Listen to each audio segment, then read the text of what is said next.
Hello, welcome to the Woolwinder podcast. Come and find out about what I've cast off, what I've cast on, and what I'm hoping to knit.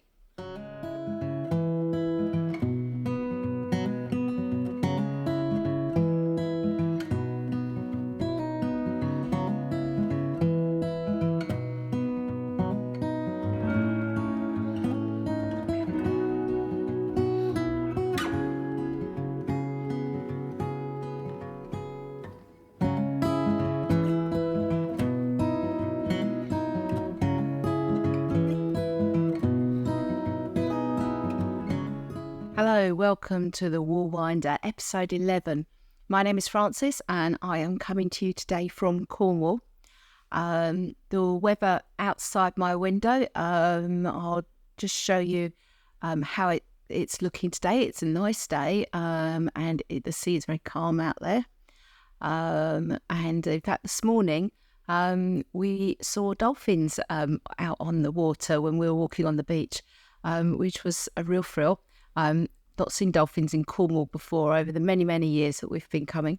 So I've seen dolphins in Moray Firth, and I've seen them at Moray Firth in Scotland, and I've seen them on the east coast of Australia and in California, but I've not seen them here. So there were two of them doing their thing, going diving in and out. So yeah, that was a really exciting moment. Yesterday, it was really windy. It was the end of a storm, and we had white horses travelling along on the sea, yeah, it was a very different sort of weather yesterday, and no sign of any dolphins. Although it's not unusual for a seal to bob up, even when the sea's quite rough, which is why we're often scanning the water to see if we can see a seal.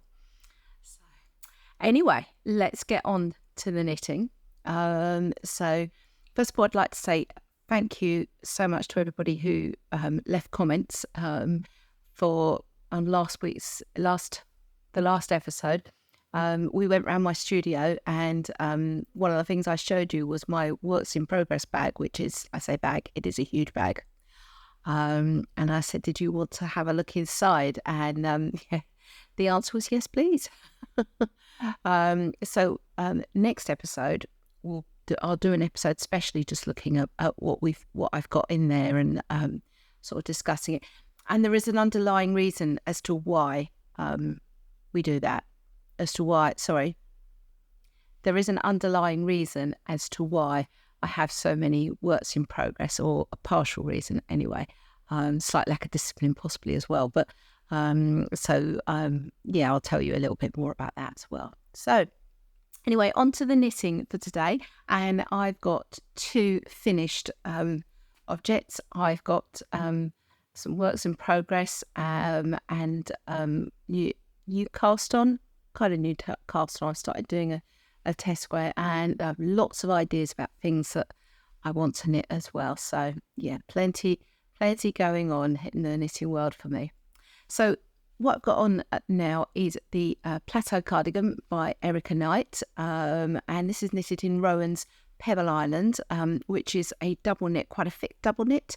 In the pattern, it's knitted on 4.5mm needles. I tend to always drop down half a size, and I would normally do a double knit on a 3.75, but for this, for this cardigan, I did it on a 4mm, and that's where I achieved the correct tension or gauge. So yeah, it's beautiful. I love the colours. That's what I love so much about this cardigan. That's what drew me to it, is the colours. It's also a lovely yarn. It's really soft, sort of buttery soft feeling. And yet there's no sign of any pilling so far. So it's clearly not a horrendous pillar. That's really nice too. I knitted it in the 5th size, which is the 44 to 46 inch chest, I think. So I chose this time to go the larger size. Quite often I would have done the 40 to 42, and that would have given me a cardigan with only a small amount of positive ease. So it was quite fitted. which would fit it on, go over a dress. But for this, I really wanted something more to go over the jeans. So I went for the slightly larger size, and it fits nicely actually when it's buttoned up. It just hangs perfectly. It's not tight, but neither is it baggy. So I think I've got that about right. I'm pleased with the sizing and how it's come up. I've knitted it a V-neck, so you'll notice on the pattern it's a crew neck, and I changed it to a V-neck. And I'll put in a picture here when it was being blocked, when the body was being blocked, and you can see how the V-line goes and where it then meets up at the shoulders, so that you have this. So you taper your V-neck to come doing this shape, whereas your crew would be doing that. It's doing this shape, but you taper it to meet the shoulders on the body, so that on the back, so that you've got the same amount of stitches on the back and the front, for when you're matching up the shoulders. So I did that, and I would say the V worked very well, and I would definitely do that again. That I was very pleased with the results on that. Other modification I made is that I had to alter the arms because I'm quite vertically challenged, and not only am I not very tall, but I really don't have very long arms. So to give you a quick idea, what I did is I needed to deduct from the stripes here, because I needed to have the same stripes as per the pattern up here, so that they match, so that the stripes from the sleeve come into the stripes on the body. So I needed to lose stripes from here, so that I knew where to start on the stripe sequence at the beginning here. I needed to work out how many centimetres I needed to lose. So I measured from that point. I put once I'd blocked it, I then put the body on my shoulder so I could see the length from there, measured it, and then I could get an idea of my sleeve length. Deducted that from the sleeve length that gave them the schematic for that 5th size, and that's where I got to the fact that I needed to lose 3 centimetres. So on the tension or gauge, there are 28 rows per 10 centimetres. So if I needed to lose 3 centimetres, then that would be 3 times 2.8, which is roughly about 9 rows. And so I maybe 8 rows I lost actually. So anyway, basically I started 8 rows further along on the pattern. So I just missed out that little bit there, so that they all matched up nicely there. And then when I was sewing up doing the mattress stitch, of course I had to be really careful to make sure that the lines matched up as we came along here. And that's a question of when you're going, I often say that when you do mattress stitch, it's like you've got 2 ladders, and that you're going under your bars. So when you go under the bars on one side, you need to match it up with the bars in the same point on the stripe on the other side, so that you're keeping your stripes aligned. I'm really pleased with that. So then that gave me the chance to get on and choose some buttons. So I went to Textile Garden, and I shop online at Textile Garden, and I'll put the details on my information for you. Textile Garden I became aware of at the Knitting and Stitching Show in Ali Pali in London, and this would have been pre-COVID times. The last time I went to Ali Pali, which wasn't this year, possibly last year, they weren't there. And so anyway, I ordered online, and I ordered the buttons are quite reasonably priced, and you get a number in a pack. In this case, I think they were all packs of 5. So I ordered a couple of different ones, and then chose from there. So you can see that I had this lovely selection. Because, like anything, it's not until you get it, the colour might not look quite right, or the texture, or what have you. So, and I ended up choosing these ones. And again, I shall stick a picture, close-up picture on there. And these are really interesting. And in fact, they vary. My husband said to me, are they different? And they're not. It's just that there's a variation in them, which is beautiful. And they pick out, and that's why I chose them, these two greens. So you've got this pale green, and then you've got what I keep slightly unkindly calling a murky green. And they pick out, these buttons pick out those colours. And because those colours are less dominant in the cardigan than, say, things like the orange, I felt they worked really nice. So I'm really pleased with those. They've gone on beautifully. It buttons up really well if I want to wear it buttoned up, which quite frankly I don't normally, but if I did, perhaps maybe if I was walking or something, then, you know, that works really well. So all that said and done, I'm very pleased with it, and I've been wearing it quite a bit already. It feels really nice, it feels really warm, so yeah, I think I feel that this is going to be a success and something that is used quite a bit in my wardrobe. So okay, right, well, my next finished object then, let's move on to the Shift Along hat. So here we are, and this is a hat that I've knitted for my daughter. I just pop it on. So as I say, it's meant for my daughter, not me, but I'll pop it on to show you how it looks.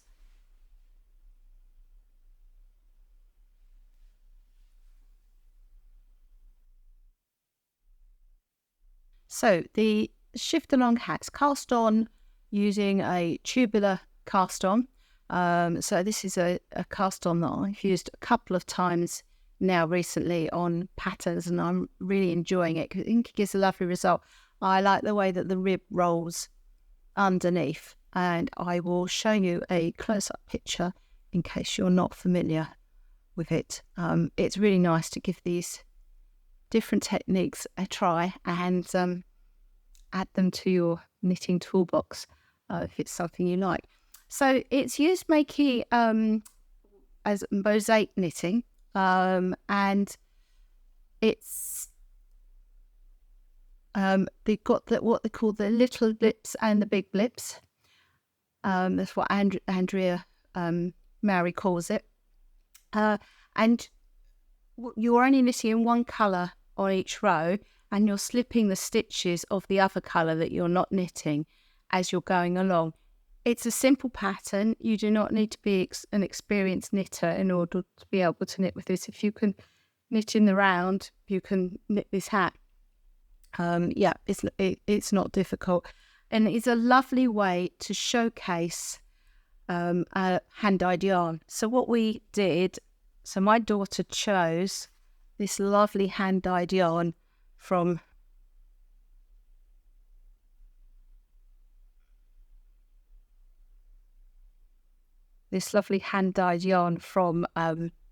Pixie Yarns, and you can see there's all those lovely bits and pieces going on there. But if you knitted that just on its own, I think it can get a bit muddy, and the beauty of the colours are not quite so clear.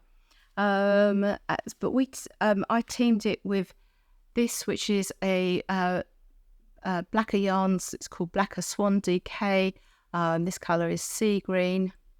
So I teamed it with that, and what it does is it really showcases that beautiful colour that you get in the hand-dyed yarn. And you see all the little flecks of the different colours in there, and they peek out like little stained glass windows.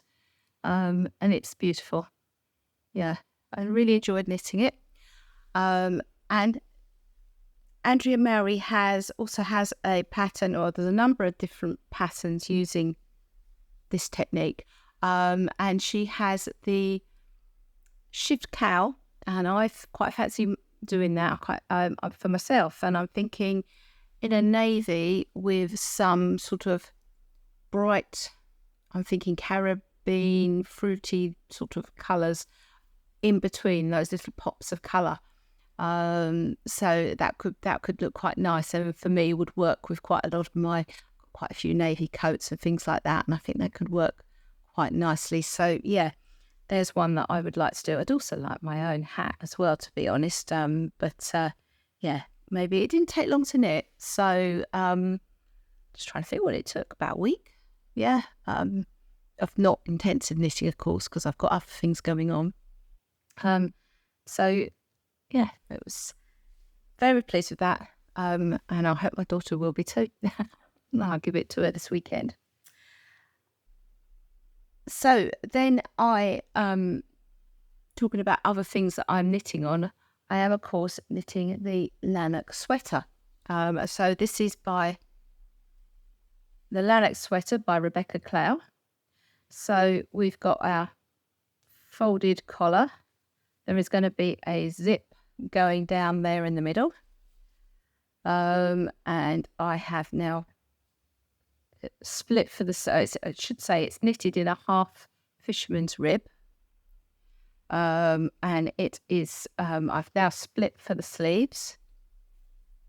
See here. I've split for the sleeves, and now I'm knitting in the round, going straight down, and I think I've probably got about 5-7 centimeters left to go before I then go into the, I think it's an ordinary rib. So yeah, and then we pick up and do the sleeves.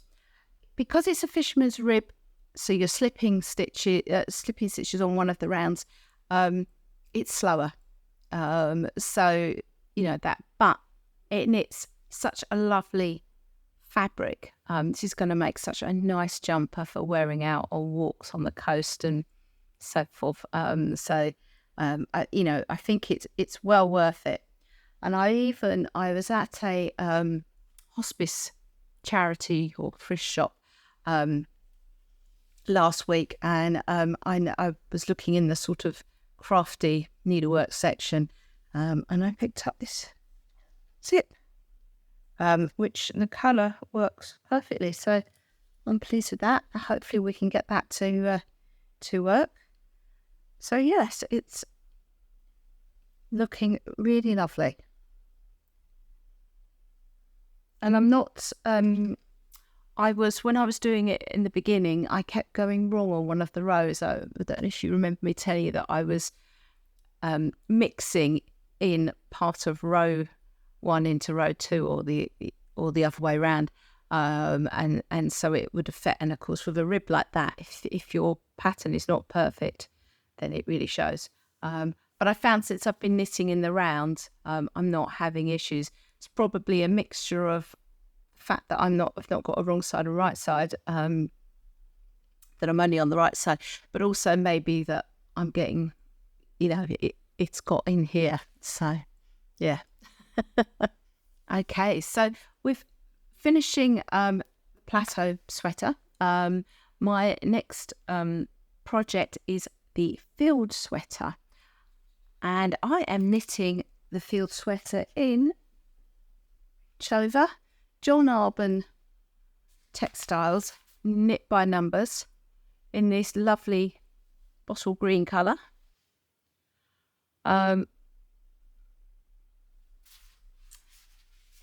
It's a nice soft sort of yarn. Sorry, I didn't tell you the composition, did I? It is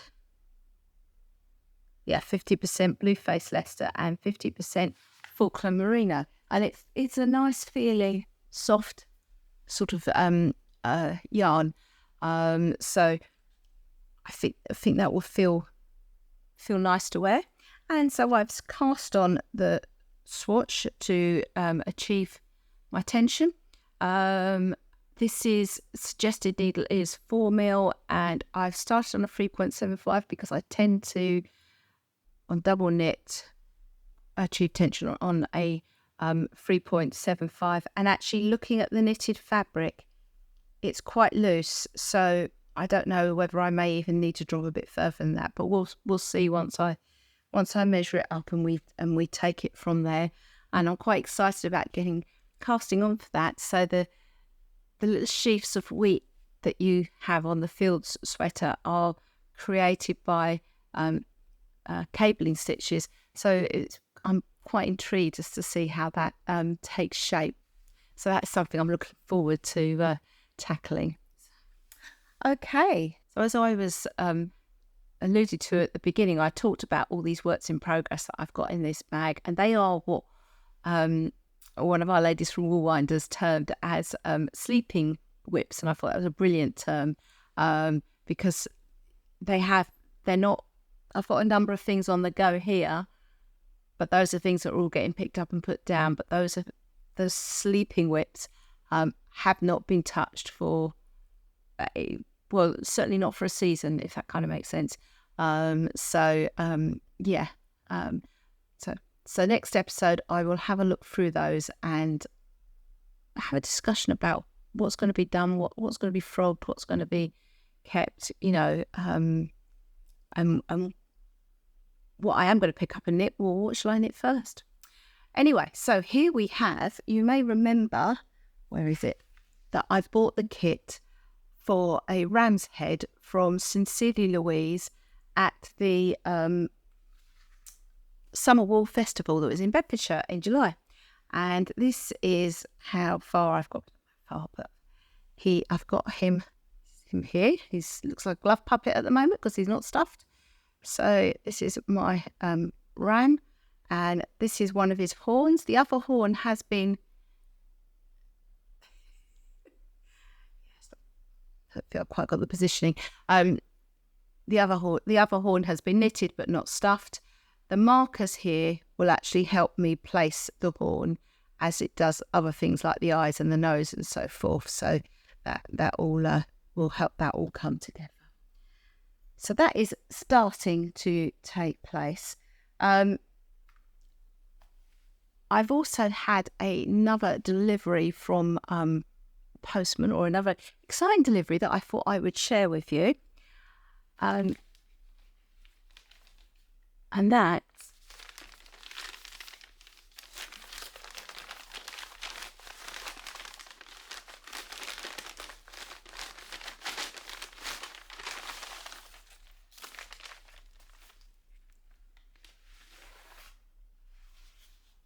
this is a Percy the Park Keeper needle felting kit. So it's a picture that I'm going to felt to put on the wall in my studio. And I saw this. I wouldn't normally succumb to something like this, but I saw this and I used to love to read Percy the Park Keeper to my children and more recently my grandchildren. The stories of Percy the Park Keeper, he's a park keeper. He's outdoors in the gardens within the park, and with the animals, the squirrels and the badgers and so forth. And I just love that aspect of being outdoors, and him talking about the different plants and the trees and the weather and the animals, and so forth. And as somebody who, because I used to work as a gardener before I developed a condition with my spine, and it's I saw that and I thought, just because it really resonated with me, so I thought that would be really lovely to have up on the wall in the studio. So yeah, watch this space and we'll see how that goes. I've done a bit of needle felting before. I've done a few courses. I found that I'm not so hot on the 3D felting kits, and there was a 3D Percy the Park Keeper kit, but I know wherever I do them, they somehow never end up looking, and I've done a fox and a badger and things, and a rabbit, and they never end up looking like the animal they're supposed to look like. So I didn't fancy Percy's chances of looking like he should look like.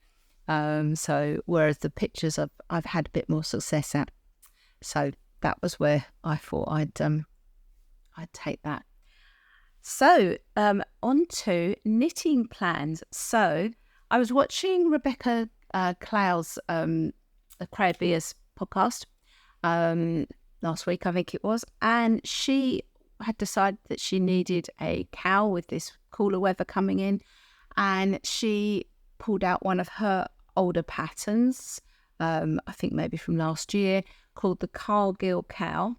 And she was knitting that, and it's a really interesting stitch pattern. I can't remember, is it the double ditch stitch? It's called something along those lines. Anyway, it creates a really interesting pattern, and I have got 3 skeins of Rowan Island Blend, which is a double knit, and it's really super soft. I am very sensitive underneath my neck. If I have a cat or a hamster or anything brush me under there, I'm very sensitive. Any walls, that sort of thing, that's slightly bit prickly, that's where I will really feel it. So,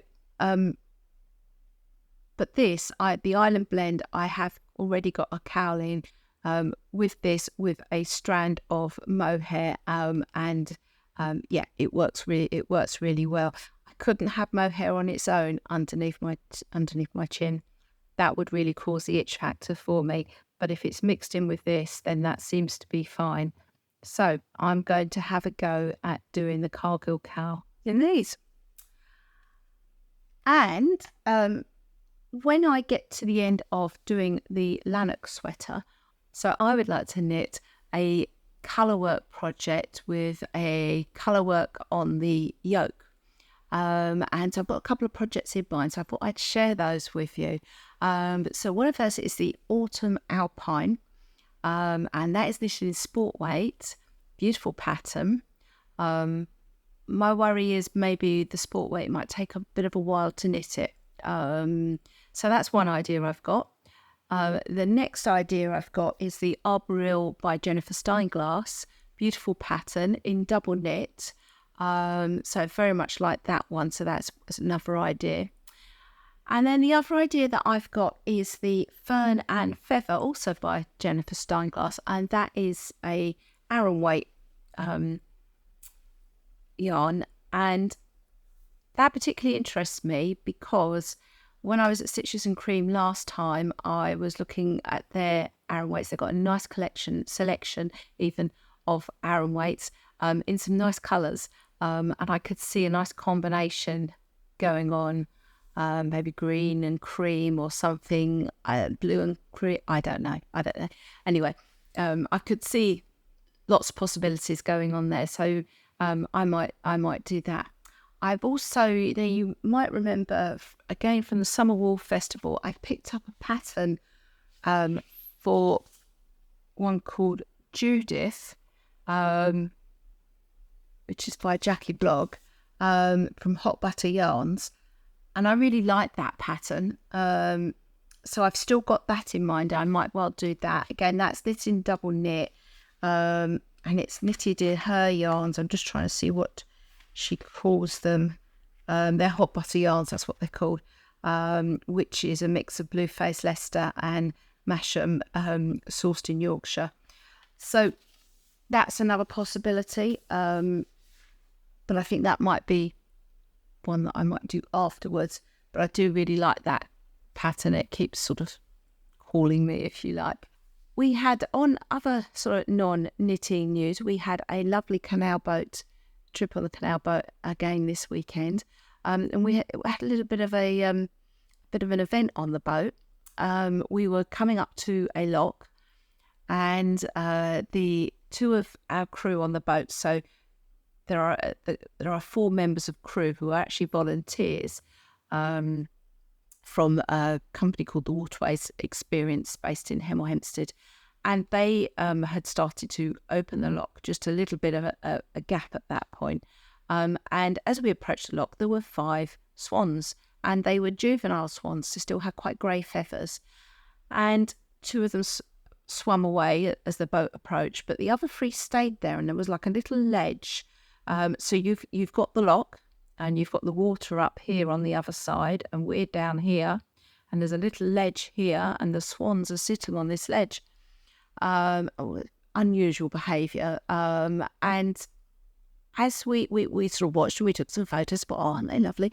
And then Alison said, there's another one there, and it's stuck. And as you look closely, you could see the tail feather sticking out of a 4th swan. And it had somehow got stuck. and it would have been underwater where it was stuck as well. And the water's starting now to pour out. And we were thinking, oh my goodness, it looked like it was caught by its neck. And we were really worried that we were going to start to see some kind of a tragedy unfolding in front of us. And some of the people on the boat didn't want to watch, which is very understandable. And there was that sense of what's going to happen now. And then Alison said, he's just moved. And so a few of us started thinking, okay, certainly I'll come out and just see, what's happening and whether he's okay. And he moved a bit more, and then he managed to get himself free. And he staggered about a little bit. And the other 3 swans were so pleased to see him free. He staggered about a little bit, and then the water was still coming up all this time. He started swimming around in the water. And the gates of the lock is starting to open a little bit more. And as they're just about, enough gap for the swans to get through, they swam up and off they swam through. And the one out in front is the one that was trapped. And as you can see, he's absolutely, or certainly seems to be absolutely fine and very, very ecstatic. He was on a bit of a high. It's probably the adrenaline, but that was so nice to see. And isn't it lovely to see the sibling swans and how they all stuck with him? That was really nice. So coming up, we thought we would take you on a walk around what I call the sort of mining country part of Cornwall. So it's on the coast, and there are mines there, predominantly for tin, but other things are mined. And we start off at a more modern mine. So it has been there similar length of time, I believe, to the other mines. And that part of the mine is down near the sea. But then as you go a little bit further from the sea, you've got this newer mine, and that closed, I think, in the 1980s. So the day we walked through it, it's now a museum, that mine, and the day we walked through it, it was closed. But we walked through the mine and then down along the coast, and then we moved towards the older mines, and they're very much what you call sort of poldark countries. For those of you that watch the BBC TV series, it's filmed around there, and you may recognise some of the scenes, although obviously they add bits to it to make it look like a working mine rather than what it is now, which is the remains of the mine. But it's a beautiful spot. It's very the cliffs drop down. There's no beaches. The cliffs drop down very dramatically, and the Atlantic hits the cliffs as it comes in. So it's all very dramatic, very exposed. So we walk along there. It was a nice day. I'm just trying to think. It was not as warm as it had been, but it was still a very pleasant day. And we walked along there, and we go past the Count House, which is a National Trust property, and then we walk into a village and have a lovely pub lunch. So I'll leave you to watch that, and that just leaves me to say thank you so much for watching. I hope you've enjoyed this video, and if you have liked it, please do subscribe and help support me to continue to grow the channel.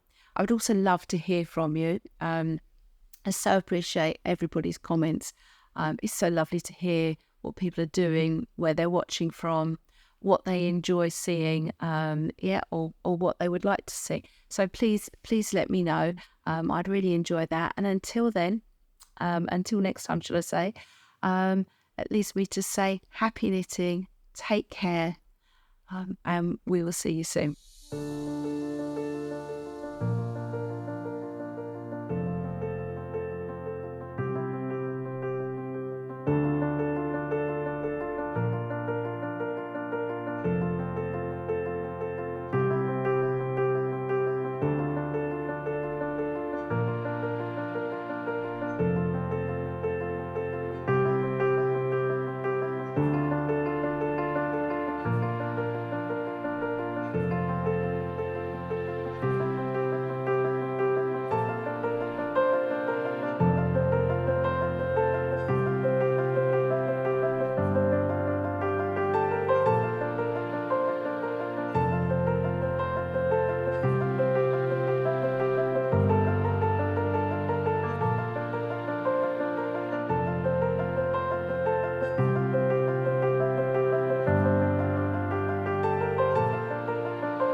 you.